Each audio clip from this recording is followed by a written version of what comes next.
செல்வங்களே! மீண்டும் வருக. நாம் இன்று உலகமயமாக்கல் என்ற கருத்தைப் பற்றி பேசுவோம். உலகமயமாக்கல் என்றால் என்ன?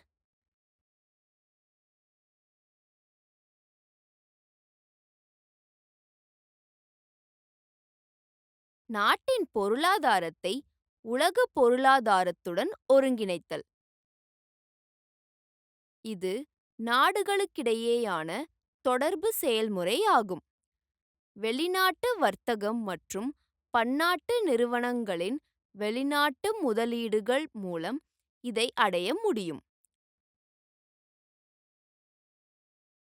முதலீடு என்பது தொழிற்சாலை, இயந்திரம், நிலம், கட்டிடம் போன்ற வடிவங்களில் ஒரு சொத்தை வாங்குவது. கற்றுக்கொள்வீர்கள். நாடு முழுவதும் உற்பத்தி. சந்தையில் பங்கேற்கவும். எம்என்சிஸ் பன்னாட்டு நிறுவனம். உலகமயமாக்கலின் காரணிகள். உலகமயமாக்கலின் நன்மைகள் மற்றும் தீமைகள். எம்என்சிகளின் நன்மைகள் மற்றும் தீங்கான விளைவுகள். சிறப்பு பொருளாதார மண்டலம்.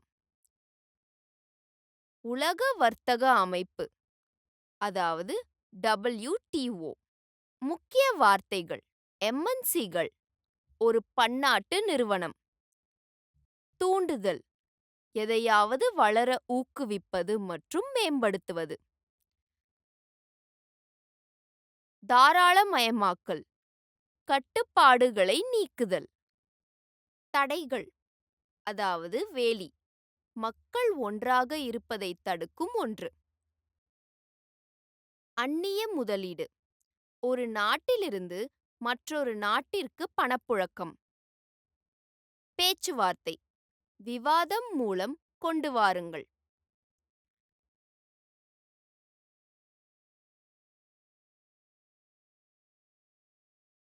நாடு முழுவதும் உற்பத்தி.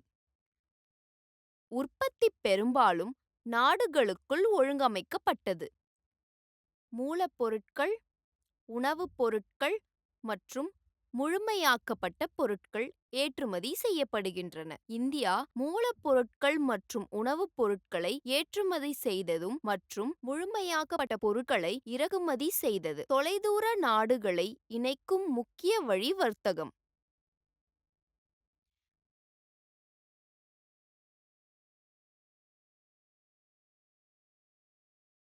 உற்பத்தியாளர்களாகவும் நுகர்வோர்களாகவும் சந்தையில் பங்கேற்கவும். பொருட்கள் மற்றும் சேவைகளின் உற்பத்தியாளர்களான நாம் விவசாயம், தொழில் மற்றும் சேவைகள் போன்ற எந்த துறையிலும் பணியாற்றலாம்.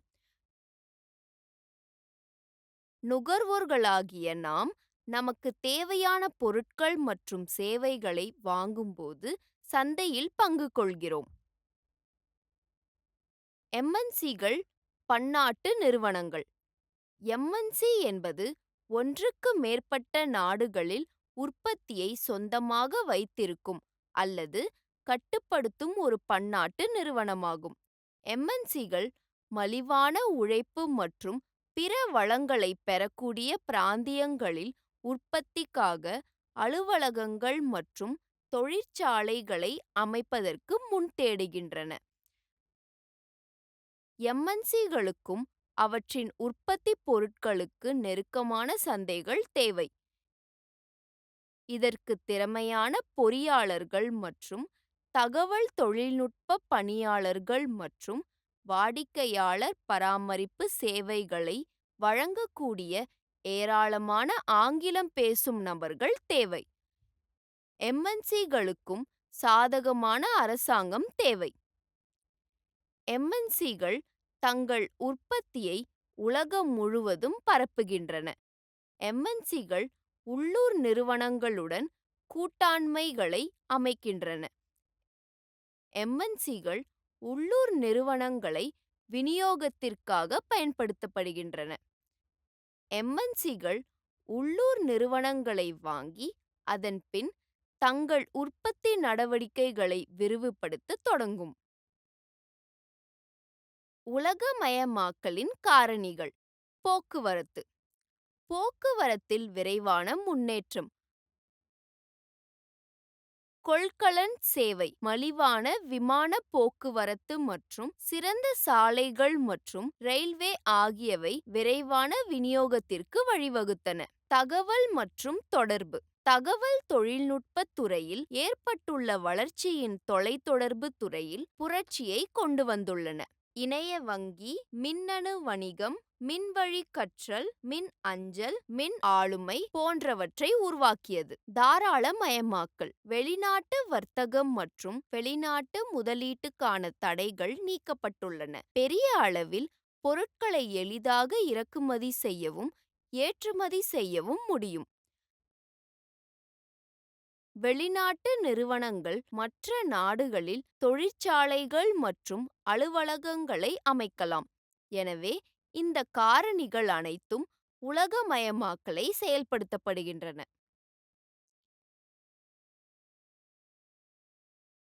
உலகமயமாக்கலின் நன்மைகள். இந்த செயல்பாட்டில் மூலதனம், வளங்கள் மற்றும் தொழில்நுட்பத்துடன் கூடிய பொருட்கள் மற்றும் சேவைகள் ஒரு நாட்டிலிருந்து மற்றொரு நாட்டிற்கு சுதந்திரமாக செல்ல முடியும். மக்கள் பொதுவாக சிறந்த வருமானம், சிறந்த வேலைகள் அல்லது சிறந்த கல்வியை தேடி ஒரு நாட்டிலிருந்து மற்றொரு நாட்டிற்கு செல்கிறார்கள். தொழில்நுட்பத்தில் விரைவான முன்னேற்றம் போக்குவரத்தை குறைத்துள்ளது. உலகமயமாக்கல் செயல்முறையை தூண்டிய முக்கிய காரணிகளுள் ஒன்று செலவாகும். போட்டி மற்றும் புதுமைகளை மேம்படுத்துவதன் மூலம் நுகர்வோருக்கு பொருட்கள் மற்றும் சேவைகளின் அதிக தேர்வு மற்றும் தரத்தை வழங்குகிறது. இது வளர்ச்சி மற்றும் வளர்ச்சியின் பலன்களை வளரும் நாடுகளுக்கு பரப்புவதன் மூலம் வறுமை, சமத்துவமின்மை மற்றும் சுரண்டலை குறைக்கிறது. உலகமயமாக்கலின் தீமைகள். வெளிநாட்டு நிறுவனங்களிடமிருந்து அதிகரித்த போட்டி, உள்ளூர் வேலைகள் மற்றும் தொழில்கள் இழப்பு, அரசியல் மற்றும் பொருளாதார உறுதியற்ற தன்மைக்கு வெளிப்பாடு, கலாச்சார மற்றும் சுற்றுச்சூழல் பாதிப்புகள், உற்பத்தியாளர்களுக்கும் நுகர்வோருக்கும் சாதகமாக. உற்பத்தியாளர்களுக்கு அவர்கள் புதிய தொழில்நுட்பம் மற்றும் உற்பத்தி முறைகளில் முதலீடு செய்துள்ளனர். வெளிநாட்டு நிறுவனங்களுடனான வெற்றிகரமான ஒத்துழைப்பால் அவர்கள் பெற்றுள்ளனர். உலகமயமாக்கல் தகவல் தொழில்நுட்பத் துறையின் வளர்ச்சிக்கு உதவியது. நல்ல தரமான பொருட்கள் குறைந்த விலையில் உற்பத்தி செய்யப்படுகிறது. நுகர்வோருக்கு பல தயாரிப்புகளுக்கு மேம்பட்ட தரம் மற்றும் குறைந்த விலையை அனுபவிக்கக்கூடிய நுகர்வோருக்கு ஒரு சிறந்த தேர்வு உள்ளது.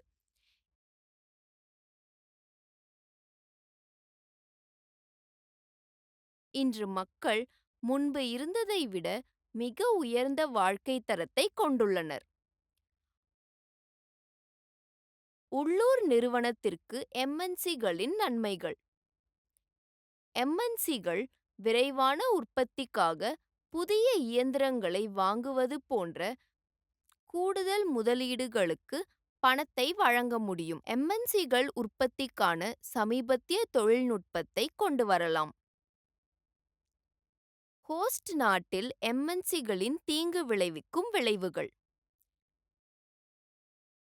எம்என்சிகள் அதிக எண்ணிக்கையிலான சிறு உற்பத்தியாளர்கள் மற்றும் தொழிலாளர்களுக்கு பெரும் சவாலாக உள்ளது. பேட்டரிகள், டயர்கள், பால் பொருட்கள் மற்றும் தாவர எண்ணெய்கள் ஆகியவை எம்என்சிகளின் கடுமையான போட்டியின் காரணமாக மோசமாக பாதிக்கப்பட்ட சில தொழில்கள். பல யூனிட்கள் மூடப்பட்டதால் பல தொழிலாளர்கள் வேலையிழந்துள்ளனர். இந்த நாட்களில் பெரும்பாலான முதலாளிகள் தொழிலாளர்களை தற்காலிகமாக வேலைக்கு அமர்த்த விரும்புகிறார்கள். இது தொழிலாளர்களின் வாழ்க்கையை மாற்றியுள்ளது மற்றும் அவர்களின் வேலைகள் இனி பாதுகாப்பாக இல்லை. தொழிலாளர்கள் மிக நீண்ட வேலை நேரம் மற்றும் இரவு ஷிப்டுகளில் வேலை செய்ய வேண்டும். ஊதியம் குறைவாக உள்ளது மற்றும் தொழிலாளர்கள் கூடுதல் நேரம் வேலை செய்ய வேண்டிய SEZ, அதாவது சிறப்பு பொருளாதார மண்டலம், உலகத்தரம் வாய்ந்த வசதிகளுடன் மத்திய மற்றும் மாநில அரசுகளால் அமைக்கப்பட்டுள்ளது. மின்சாரம், தண்ணீர், சாலைகள், போக்குவரத்து சேமிப்பு மற்றும் கல்வி வசதிகள் போன்றவை. சிறப்பு பொருளாதார மண்டலத்தின் அம்சங்கள். சிறப்பு பொருளாதார மண்டலத்தின் உற்பத்தி பிரிவுகளை அமைக்கும் நிறுவனங்கள் தொடக்க காலத்திற்கு 5 ஆண்டுகளுக்கு வரி செலுத்த வேண்டியதில்லை. வெளிநாட்டு முதலீட்டை ஈர்க்கும் வகையில் தொழிலாளர் சட்டங்களில் நெகிழ்வுத்தன்மையை அரசாங்கம் அனுமதித்துள்ளது. கொள்கை மாற்றங்கள் 1991. உலகெங்கிலும் உள்ள தயாரிப்பாளர்களுடன் இந்திய தயாரிப்பாளர்கள் போட்டியிட வேண்டிய நேரம் வந்துவிட்டது என்று அரசாங்கம் முடிவு செய்தது. போட்டி நாட்டிற்குள் உற்பத்தியாளர்களின் செயல்திறனை மேம்படுத்தும் என்று உணர்ந்தது. தேர்வு செய்ய அதிக வகை பொருட்களை வைத்திருக்கும் நுகர்வோருக்கு இது பயனளிக்கும். இதை சக்தி வாய்ந்த சர்வதேச அமைப்பான WTO ஆதரித்தது.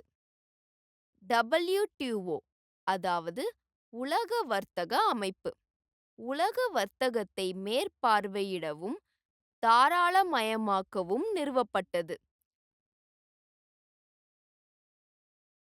WTO அதிகாரப்பூர்வமாக ஜனவரி 1, 1991 அன்று தொடங்கியது. இந்தியா உலக வர்த்தக அமைப்பில் உறுப்பினராக உள்ளது. இது மேற்கோள்கள் போன்ற வர்த்தக தடைகளை நீக்கி சர்வதேச வர்த்தகத்தை ஊக்குவிக்கிறது.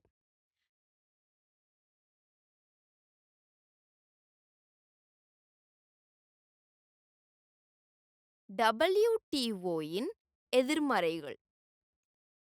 இந்தியா போன்ற வளரும் நாடுகள் அதன் கொள்கையை பின்பற்ற அழுத்தம் கொடுக்கப்பட்டது. வர்த்தக தடைகள் மற்றும் அமெரிக்கா மற்றும் ஐரோப்பிய ஒன்றியம் போன்ற வளமான பகுதிகளுக்கு கண்மூடித்தனமாக இருந்தது. வளரும் நாடுகளை விட வளர்ந்த நாடுகள் அதிக பயன் பெற்றன. உலகமயமாக்கல் கண்காட்சி. வர்த்தகம் மற்றும் முதலீட்டு தடைகளை அரசாங்கம் பயன்படுத்தலாம். செயல்படுத்தப்பட்ட தொழிலாளர்கள் தங்கள் உரிமைகளை பெறுகின்றனர். சிறிய உற்பத்தியாளர்கள் போட்டியிடும் அளவுக்கு வலுவடையும் வரை அவர்களின் செயல்திறனை மேம்படுத்த உதவுங்கள்.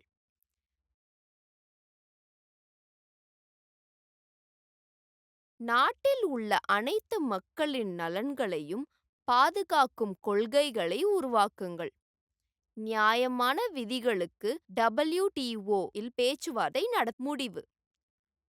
உலகமயமாக்கல் என்பது தொழில்நுட்ப கண்டுபிடிப்புகள் மற்றும் சந்தை சக்திகளால் இயக்கப்படும் உலகின் பொருளாதாரங்கள், கலாச்சாரங்கள் மற்றும் யோசனைகளின் ஒன்றோடொன்று சார்ந்து மற்றும் ஒருங்கிணைக்கப்படும் ஒரு செயல்முறையாகும். இது மனித வாழ்வின் பல்வேறு அம்சங்களில் நேர்மறை மற்றும் எதிர்மறையான தாக்கங்களை ஏற்படுத்துகிறது.